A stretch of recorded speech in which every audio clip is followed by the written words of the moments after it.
اللہ نے میرے نبی کو کیسا بنایا؟ ایک بدو عورت ہے، ان پڑھ عورت ہے، ام معبد الخزاعیہ، وہ میرے نبی کا حلیہ بتاتی ہے۔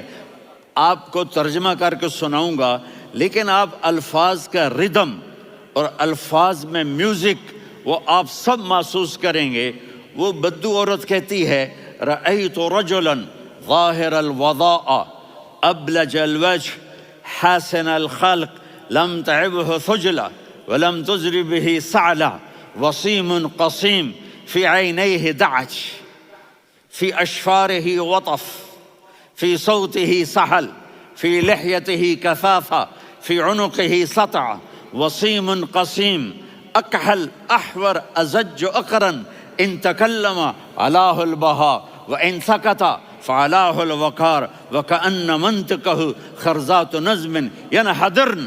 اللہ، پتہ چلا کہ الفاظ کا ردم، وہ کوئی بولو تو صحیح، کیا ردم ہے۔ اب ترجمہ سنو۔ وہ کہتی ہے اپنے خامد کو کہ ابو معبد، ایک شخص آیا تھا، مجھے یوں لگا جیسے 14ویں کا چاند کپڑے پہن کے زمین پہ اتر آیا ہو۔ سبحان اللہ، کیا انتہائی خوبصورت، انتہائی حسین و جمیل، پیٹ نکلوا نہیں کہ بدصورت ہو جائے۔ کہا اتنا خوبصورت تھا کہ سر سے پاؤں تک حسن اس کا غلام تھا، خوبصورتی اس کی باندھی تھی، اور میں جدھر سے دیکھتی تھی مجھے حسن ہی حسن نظر آتا تھا، اور جب میں اس کے چہرے پر دیکھتی تو میری آنکھ نہیں بھرتی تھی، میرا جی چاہتا تھا میں دیکھتی جاؤں دیکھتی جاؤں دیکھتی جاؤں، میرا دل نہیں بھرتا تھا۔ کون؟ وسیم۔ وسیم اسے کہتے ہیں جس کو دیکھنے سے دل نہ بھرے۔ قسیم، جدھر سے دیکھو حسن ہو، اسے کہتے ہیں قسیم، کہ اس کی آنکھیں بڑی موٹی، احور، ادعج، اشکل، انجل، ابرج، اہدب، یہ سب میرے نبی کی آنکھوں کی تعریف ہے۔ ان 5-6 الفاظ کا ایک مطلب ہے کہ اللہ نے کائنات میں ایسی حسین آنکھ کسی کی بنائی نہیں تھی۔ حسن و جمال آنکھوں میں، اور پلکیں بڑی لمبی، یہ عورتیں یہاں نکلی لگا لیتی ہیں نا لمبا لمبا کرنے کے لیے، تو میرے نبی کے قدرتی یہ بال لمبے تھے حسن کو بڑھانے کے لیے۔ داڑھی بڑی خوبصورت تھی، زبان میں، آواز میں جادو تھا، آواز میں کشش تھی، آواز میں ایک ایسا دل کھنچتا تھا، گردن لمبی تھی، سر سے پاؤں تک حسن و جمال تھا۔ جب وہ بولتے تھے نور چھا جاتا تھا، جب وہ خاموش ہوتے تھے وقار چھا جاتا تھا۔ اور سوا البطن والصدر، سینہ اور پیٹ برابر، سبط القصب، سیدھا قد تھا، سیدھا قد، بالکل سیدھا قد، عریض المنکبین، چھاتی چوڑی تھی، طویل الزندین، بازو لمبے تھے، رحب الراحہ، یہ ہتھیلی بڑی چوڑی تھی، چوڑی ہتھیلی سخاوت کی نشانی ہوتی ہے۔ رحب مسیح القدمین، پاؤں اتنے نرم تھے لگتا تھا اس پر تیل لگا ہوا ہے، اور پانی اس سے یوں نیچے چلا جاتا تھا۔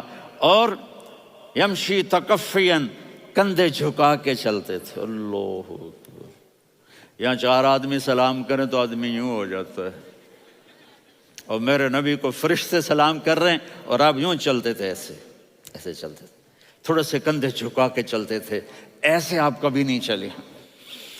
جو دیکھنے میں ایسا حسین ہو اس سے پیار کیوں نہ کیا جائے۔ خاندان اونچا ہو تو آدمی اس کی قدر اور عظمت کرتا ہے۔ میرے نبی کا خاندان کیا ہے؟ میرے نبی نے فرمایا اللہ نے آدم کی ساری اولاد سے عرب کو چنا، عرب کی ساری اولاد سے مضر کو چنا، مضر کی ساری اولاد سے قریش کو چنا، قریش کی ساری اولاد سے ہاشم کو چنا، اور ہاشم کی ساری اولاد سے اللہ نے مجھے چنا۔